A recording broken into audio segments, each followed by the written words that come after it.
যে তাই পাই না তোমারে আমি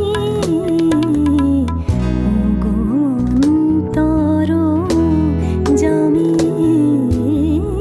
অন্তরে তুমি আছো চিরদিন ওগো অন্তর জামি।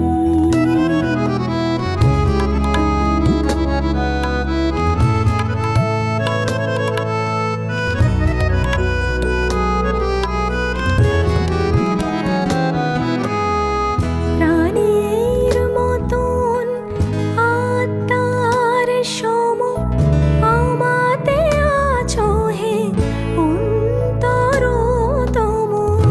প্রাণীর মতন আত্মার সম আমাতে আছো হে অন্তরতম। মন্দির রচি বিগ্রহ গড়ে মন্দির রচি বিগ্রহ গড়ি দেখে হাসো তুমি স্বামী ওগো অন্তর জামি অন্তরে তুমি আছো চিরদিন ওগো অন্তর জামি।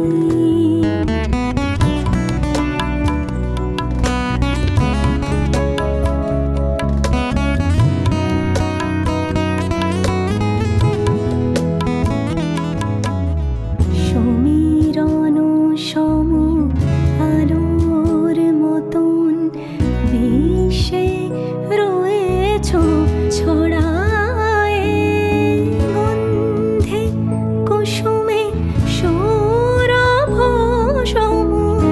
প্রাণী প্রাণী আছো জড়ায়ে তুমি বহুরূপী তুমি রূপহীন তব লীলা হেরি অন্তবিহীন। তুমি বহুরূপী তুমি রূপহীন তব লীলা হেরি অন্তবিহীন। তব লোকচুরি খেলা সহচরি তব লোকচুরি খেলা সহচরি আমি যে দেব সুজামি ওগো অন্তর জামি।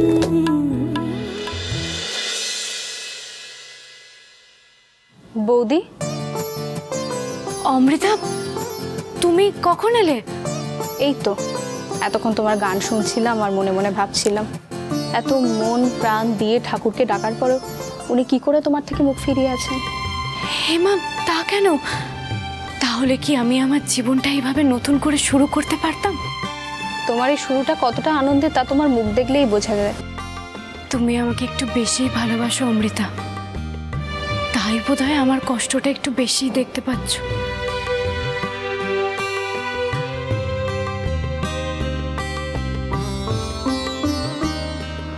আচ্ছা অমৃতা, তুমি তো আমায় এত ভালোবাসো, আমার একটা কথার উত্তর দেবে? হ্যাঁ, কি বলবে বলো। আমি আর কতদিন তোমাদের বোঝা হয়ে থাকবো বলতে পারবে? এ কি বলছো বৌদি? তুমি আমাদের বোঝা হতে যাবে কেন? প্লিজ এরকম ভাবে বলো না, আমি কিন্তু আবার খুব রাগ করব। অমৃতা, তুমি, ডক্টর ব্যানার্জি, তোমরা খুব ভালো মানুষ। তোমরা আমার জন্য অনেক কিছু করেছো।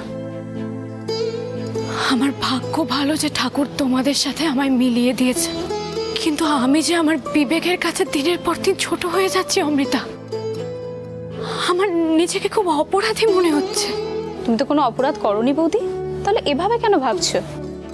ভাবনাটা যে এসে যাচ্ছে অমৃতা, আমি এইভাবে আর কতদিন চুপচাপ বসে থাকবো বলো তো? আমার যে মাঝে মাঝে নিজেকে খুব অসহায় লাগে, মনে হয় এই বিশাল পৃথিবীতে আমি খুব একা। তুমি একা নও বৌদি, আমি জানি আমার সাথে তোমার কোনো রক্তের সম্পর্ক নেই, যদিও আমি সেটাকে সেভাবে গুরুত্ব দিই না। তবু বলছি, আমি বিশ্বাস করি এই পৃথিবীতে ভালোবাসার সম্পর্ক সব থেকে আগে। আর তোমার আমার মধ্যে সেই ভালোবাসার সম্পর্কটা আছে বৌদি। তুমি একা নও বৌদি, তুমি এভাবে কষ্ট পেও না, আমি সব সময় তোমার পাশে আছি। আমি জানি অমৃতা তুমি আমার পাশে আছো, আমি জানি তুমি আমাকে কতটা ভালোবাসো। আর সেই অধিকার থেকেই বলছি, আমার একটা উপকার তোমায় করতে হবে অমৃতা। অমৃতা, করবে তো তুমি? উপকার আমায় করবে তো? কি উপকার বলো বৌদি? তোমার মতো মানুষের জন্য কিছু করতে পারলে আমারই পুণ্য হবে। আমাকে একটা কাজ খুঁজে দিতে পারবে ভাই? যে কোনো কাজ। আমাকে যে নিজের পায়ে দাঁড়াতেই হবে অমৃতা। কিন্তু বৌদি তুমি এই অবস্থায়? অন্ধ মানুষদের জন্য কি কোনো কাজ নেই অমৃতা? সবাই কি আমার মতো এইভাবেই জীবন কাটায়? কি হলো অমৃতা, তুমি চুপ করে গেলে যে? হ্যাঁ, ভাবছি। কি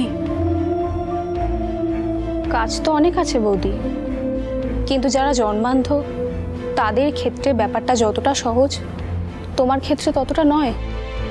তাছাড়া তোমার তো একা চলাফেরা করতেও এখন অসুবিধা হবে, তাই না? না হলে তুমি যা ভালো গান গাও সেটা নিয়ে চর্চা করলে অনেক দূর এগোতে পারবে, এটা আমার বিশ্বাস। কিন্তু আমি বুঝতে পেরেছি অমৃতা, এখনো আমার প্রতি তোমার বিশ্বাসটা পুরোপুরি হারিয়ে যায়নি, কিন্তু সেটা আর আগের মতো নেই। সেই বিশ্বাসের ভিতটা এখন অনেক দুর্বল হয়ে গেছে। তুমি হয়তো ভাবছো আমি পারবো না, আমি হঠাৎ করে তোমার খুব চাপের মধ্যে ফেলে দিলাম, তাই না অমৃতা? আচ্ছা ঠিক আছে, ঈশ্বর আমার জন্য যা ঠিক করে রেখেছে তাই হবে। তুমি আমি ভেবে কি বা করতে পারবো বলো তো? একটা উপায় আছে বৌদি, আমার মনে হচ্ছে এখানে গেলে কিছু একটা হলেও হতে পারে। তুমি একটা কাজ করো তো, চট করে রেডি হয়ে নাও, তারপর চলো আমার সাথে। কোথায় কোথায় যাব আমরা? আমার চেনা একটা ব্লাইন্ড অরফান স্কুল আছে, মাস 4 হলো আমি তার সাথে যুক্ত হয়েছি।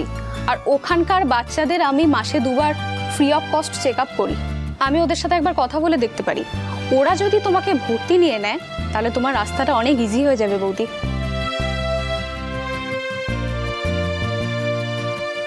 তুমি চিন্তা করো না বৌদি, ভগবান তোমার সঙ্গে আছেন, উনি তোমার লড়াইটা কোনোদিনও থামিয়ে দেবে না। তুমি দেখো, একটা না একটা রাস্তা উনি ঠিক খুলে দেবেন। তাই যেন হয় অমৃতা, তাই যেন হয়। ঠাকুর আমার সঙ্গে থেকো ঠাকুর।